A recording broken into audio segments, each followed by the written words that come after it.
Welcome to the MyClayCo studio. My name is Carla and today I'm going to be taking you through how to make shadow boxes with polymer clay, also known as frames. So these ones are a backing with a little bit of a raised edge around it. You can use them for bookshelves, you can use them for framing things, or you can simply use them as cute little shadow boxes by layering some scenery or other pieces.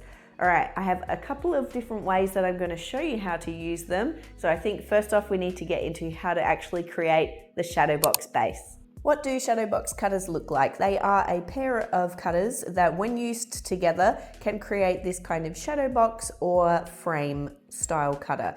As you can see here, it's got a base, which I've done on these ones as translucent, and then it's got the edging. Now this edging is quite high up, it's probably about 5 millimeters. And it's, as you can see, made a really nice clean back and sides for this one. So you can get this same effect if you were to say stamp out a circle and then get a flat extruded piece of clay and wrap it around. It's just that you're not going to get as clean an edge or backing on those pieces, but it is 100% doable. That's how I used to actually create my bookshelf earrings before I even started in the realm of bookshelf cutters. But this one, we've made it so that it allows for this really, really deep inside, which you can fill with different sceneries. So this one, I haven't glued my pieces down, but I have actually layered multiple pieces of this little like gingerbread village in it, put a little dangly star, so it's creating like a Shadowbox scape in here. So let's get into using these. I'm just gonna quickly demonstrate with these ones today, and then we can get into how you can fill them in a couple of different ways. Okay, so I have my two cutters, and with that I will also need 2 pieces of clay. Now these can be the same color or different colors. As I said, these other ones I did a translucent base and then I just did a white edge. Now the translucent base, when I did it, to make it so that it was this translucent, I rolled it out very, very thin, like as thin as you can go. I did it on an Atlas 150 and I think I used setting like 7 or 8. It was one of the last settings, so it's really, really paper thin. This one here, I don't need it to be as translucent. It's just going to be a plain backing. So I've got this one, again on the Atlas, I did it at about a 4 or 5. So it is probably thinner than a millimeter, like a millimeter or less. So it is quite thin. This is what's going to create our actual like base. And then this other piece of clay is what's going to create the edges. So this one here that I did, it's a 5 mil edge. So that's how high it is. So whatever your clay thickness is how tall your edge is gonna be. So this one here, I've got 2 pieces of the thickest clay setting on my clay roller. So I roll this one down and you can keep rolling it thinner and thinner. It really depends on how thick you want that border. I've already got my really thin one already burnished to the tile. Now I take my larger and smaller cutters and I'm actually going to cut out the small one first. So this is going to be creating the inside of our shadow box. So I just cut that one out. Now I generally just leave the cutter in there and I take out the center. What this does is when I move it onto my other piece, it just keeps this framework a little bit more stable. And all I'm gonna do is I'm gonna pick it up, which I'm just doing with a tissue blade. You can see my tissue blading wasn't great, but on the underside, you can see that I've got it together here and it's around that arch. I'm just gonna clean up the edges, make sure that it's really stuck to that cutter, and this is just to help it keep its form, because what I'm gonna do is I'm just gonna pop it on top of that other piece. I'm not gonna press down on this cutter because otherwise that would cut in. I'm just smoothing the clay down. I remove that one. So as you can see, I've now transferred it and it's kept its shape because I kept my cutter in. Let's just clear that away. And then all I'm going to do is take my larger of the two cutters, because we've already cut out the middle, and I'm going to create the outside edge of this one.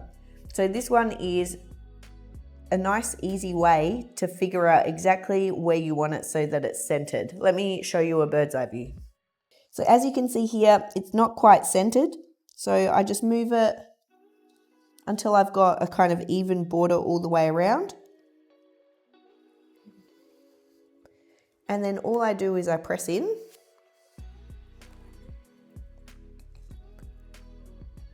Pull that one out. And then I find that if I make a cut and just unwrap that one, I have a perfect little shadow box, and you can see that the edges are really, really smooth and it's all the way down, and our backing and our edge, they're all going to be one piece. So it's going to be really, really seamless for anyone looking from any angle. Okay, so this one, most of the time I just make a shadow box and then I actually just put it in to bake, because then I can add things on afterwards. So that's what I'm going to do with this one, and then I'll come back and I'll show you a couple of different ways that you can fill these. Just a quick note, if you are making these for a bookshelf, you do want to, at this point, if you're going to go bake it, you do want to put that middle bar in, which I find the easiest way is to actually get your inside cut off, and then to actually create the little shelf, and then you can just transfer it straight in there. And it should be the perfect fit. But I'm going to leave this one blank because I'm going to fill it with a little scenery scape. So for my piece that's in the oven, I am going to be actually creating a background on it that is made of washi tape. So I have this beautiful roll of washi tape stickers, and I really, really love this kind of setting where it's a pair of squirrels having like a little bonfire. I think it's adorable. So I actually want to put that into one of my pieces, and I'm actually thinking of making it a little bit 3D by putting some kind of grass at the front of it. So I am going to just create some grass, which all I'm going to do is take a needle tool, and I'm just going to kind of fray the top edges, and then make a little bit of a textured space here. I'm going to be covering this piece with this bottom piece anyway, but I do want to make sure that there's only texture really showing. And then I do the same for the bottom one here. Okay, and I did them in the arch shape. So I want to make sure that I'm getting the arch shape for this one. This is my inside arch cutter piece. So I've got that there. I don't really have the space. I'm going to chop the bottom of that off. So I'm just going to move it slightly up. And then I'm going to go in with this one. So slightly narrower. And then I am going to shift this one. So let me just clean up around there. So it's kind of making this really cute kind of 3D effect. And I might just lift up those front edges so it can really emphasize that it is three-dimensional. So as you can see here, it's like a 3D little lawn. So I'm going to go and bake this because I'm actually going to put my washi tape down on my baked piece and then super glue this on the top, just to show you a couple of different ways to attach things. I've actually found a really easy way to kind of figure out where you need to cut. This is a sticker, but I will need to make my arch shape. But if you did just have, say, plain washi tape and you wanted to do this, then you can use the same kind of idea. I get a soft backing. This is just like a drop canvas that we use for our air dry clay. And all I'm going to be doing is putting my washi tape sticker on it, taking my inside cutter And I'm just going to line it up with the cute little scenery that I want. Remember, I'm going to have grass down the bottom here, so I might need to have it a little bit further up. And all I'm going to do is press in, and that will create like an indent. So when I flip it over, you can see it's really noticeable. I'm actually just going to use scissors and cut this out. It's kind of a neat hack with washi tape, especially on how to cut it out to a specific shape. So I'm going to cut that one out, and so that it's just ready to go to stick into our backing piece once the shadow box is baked.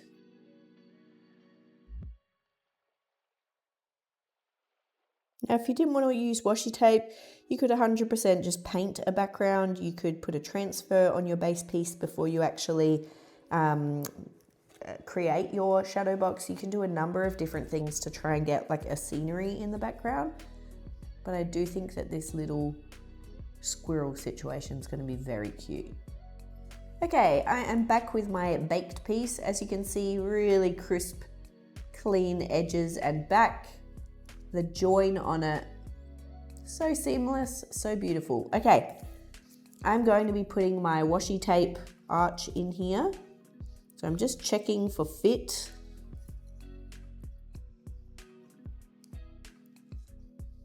And I think that's going to be perfect. Because remember, my lawn or grass is going down here. Okay. So all I'm going to do is peel off my backing. So now I have a beautiful washi tape sticker, and I'm just going to line this one up. Okay, I absolutely love that. All right, now I just have to wait for my grass to be finished, and then I'm going to super glue that one in. But what I will say is, for the longevity of your washi tape, it is water resistant, but it's not waterproof. And I don't want it to curl up on the edges at all. So what I'm going to do is I'm just going to put a really thin layer of Pearl-Ex varnish on the top of it. So this one, you can bake it in the oven, or you can just let it air dry. I think I'm just going to let it air dry. I'm not in any rush or anything. I'm going to just put a really thin layer on so that once I get my lawn, I can just stick it straight in there.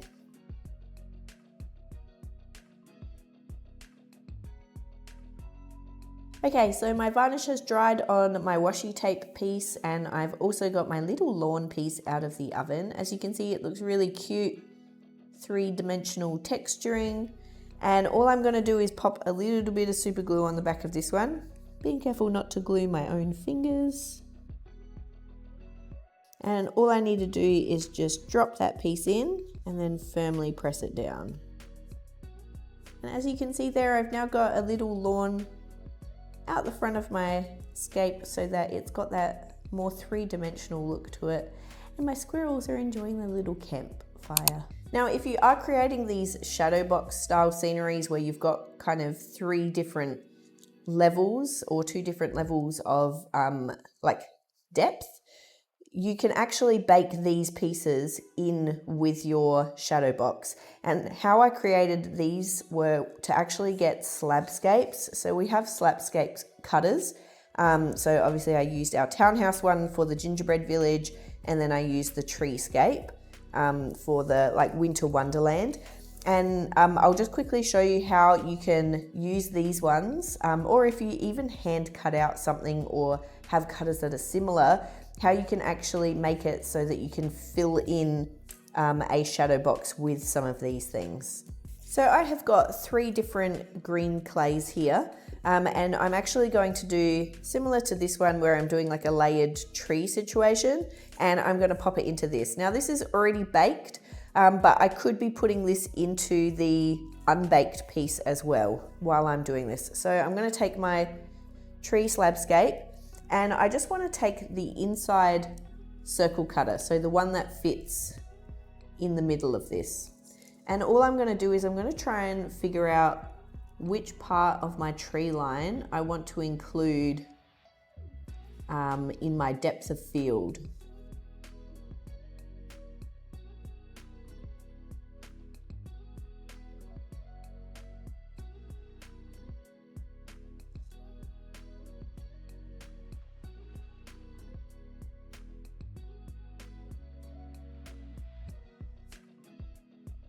All we're going to do now that we've got our 3 layers and I've got my backing piece, I am actually just going to cut them out with the circle that sits in the middle.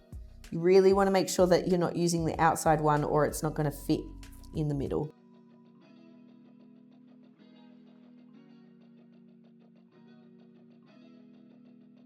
Okay, so as you can see here, I've got my 3 treescapes and I'm going to pop them in here. Because it is already baked, I need to put clay adhesive for baking, or I need to put liquid clay, anything that's going to bond these 2 together.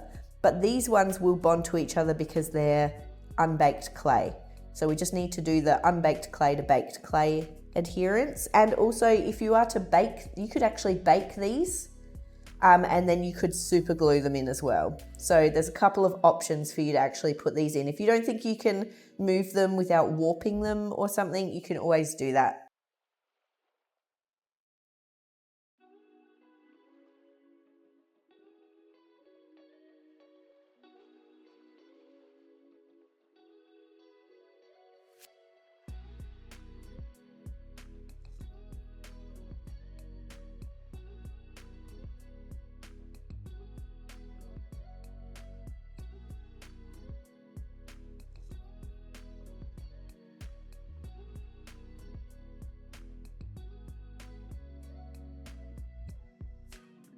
Now, if you wanted to, you could like put a sandpaper texture on this one if you wanted to have any textural elements. I might actually get my needle tool and actually texture this one up a little bit so it kind of looks a bit like grass.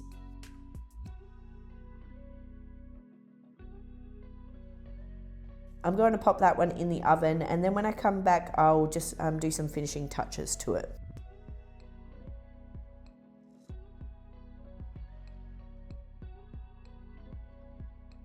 For my final shadow boxes, I do just have these little stud ones that I made for some example photos.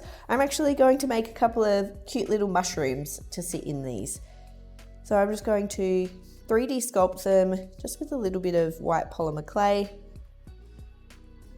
Here I'm just kind of making the stem of it. Okay, so I've got my 2 little stems here. Now I'm just going to make a couple of little mushroom caps. So now all I have to do is actually connect them. I am going to hollow out the middle. I've got one of these tools, kind of fanning that out a little bit, just so I have enough space to put some white underneath it as well. So now I've got these kind of 2 hollowed out tops.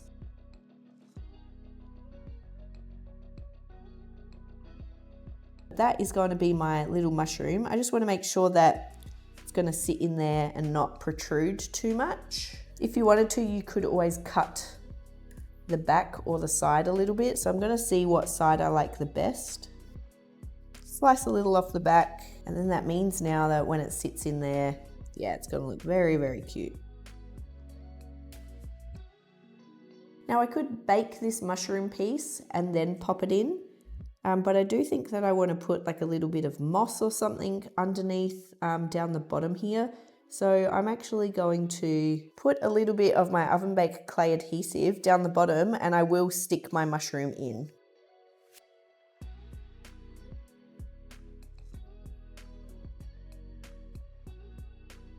Now generally mushrooms have a little skirt. I'm going to tatter some of the edges.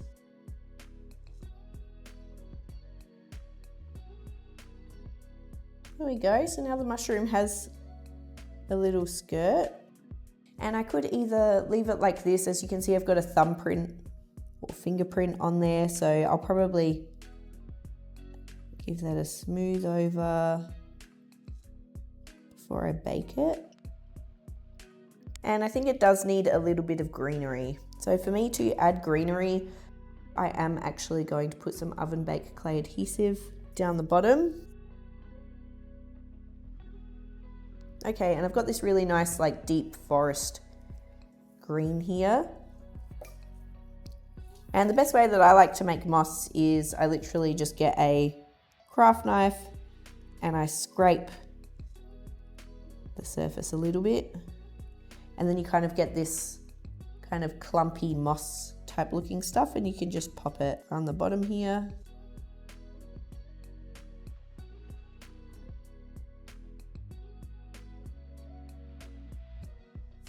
Okay.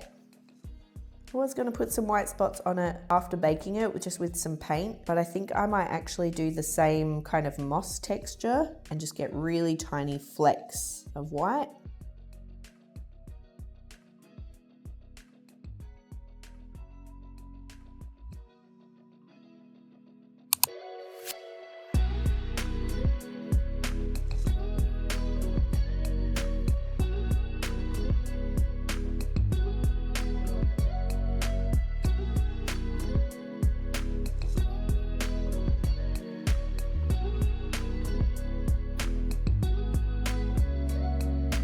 I hope you enjoyed the video today and that you learned a new way on how to create frames or bookshelves, or simply how to use our Shadowbox cutters. They're super versatile and I absolutely love the clean backing and edges that you get with them, and also just the joy of making them and then later on filling them with whatever I need. If you did like the video, we would love for you to like and subscribe to the channel. And of course, if you had any questions about today's video, you can always pop a comment down below. We'll see you next time. Bye.